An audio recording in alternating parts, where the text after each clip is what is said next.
Assalamualaikum warahmatullahi wabarakatuh. Selamat pagi rekan-rekan. Kami dari kelas E3 kelompok 6 dengan anggota kelompok saya Mita Gliria sebagai moderator, Bayu Anggawianto, Tengku Arifa Aulia, dan Muhammad Ilmi Arafah.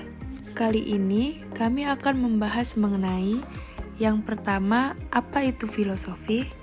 Yang kedua, paradigma Undang-Undang Nomor 1 Tahun 1945 dan Undang-Undang Nomor 22 Tahun 1948. Langsung saja yuk kita mulai ke pembahasannya. Latar belakang. Kebijakan desentralisasi tercatat mengalami sejarah panjang di Indonesia.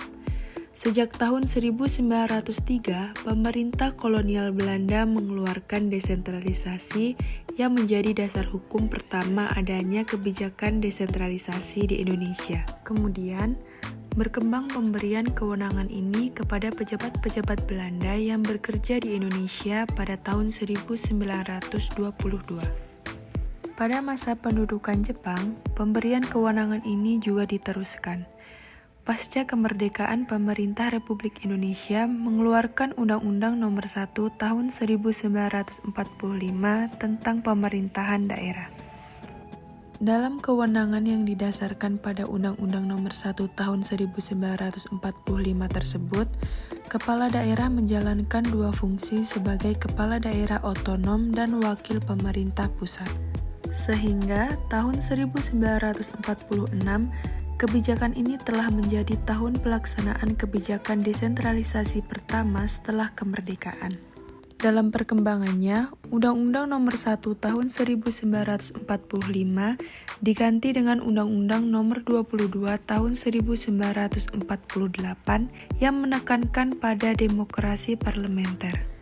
Baik Undang-Undang Nomor 1 Tahun 1945 maupun Undang-Undang Nomor 22 Tahun 1948, peran pemerintah pusat masih sangat kuat dan dominan.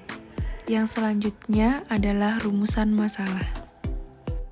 Bagaimana desentralisasi pada zaman penjajahan Jepang? Jelaskan filosofi dan paradigma Undang-Undang Nomor 1 Tahun 1945 serta jelaskan filosofi dan paradigma Undang-Undang Nomor 22 Tahun 1948. Pengertian desentralisasi menurut para ahli. Menurut Henry Medic 1963, ia mengungkapkan pandangannya mengenai arti desentralisasi yang merupakan penyerahan kekuasaan secara hukum untuk dapat menangani bidang-bidang atau fungsi-fungsi tertentu kepada daerah otonom. Sedangkan menurut Rodinelli, Nellis, dan Cema, desentralisasi ialah penciptaan atau penguatan baik itu dari segi keuangan maupun hukum kepada unit-unit pemerintah subnasional yang penyelenggaraannya secara bersifat substansial berada di luar kontrol langsung dari pemerintah pusat.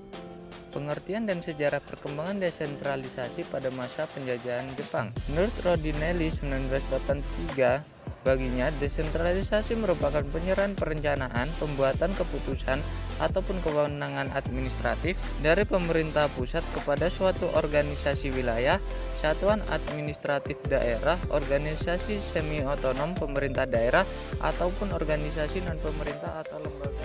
Sedangkan menurut PBB, desentralisasi merupakan suatu hal yang merujuk kepada pemindahan kekuasaan dari pemerintah pusat baik itu melalui dekonsentrasi atau delegasi pada pejabat wilayah ataupun melalui devolusi pada badan-badan suatu otonom daerah. Peraturan perundang-undangan yang terkait dengan riwayat otonomi daerah. Undang-Undang Nomor 1 Tahun 1942 tentang menjalankan pemerintahan bala tentara. Undang-Undang Nomor 27 Tahun 1942 tentang perubahan tata pemerintahan daerah. Undang-Undang Nomor 28 Tahun 1942 tentang pembentukan beberapa keresidenan dan kota parja.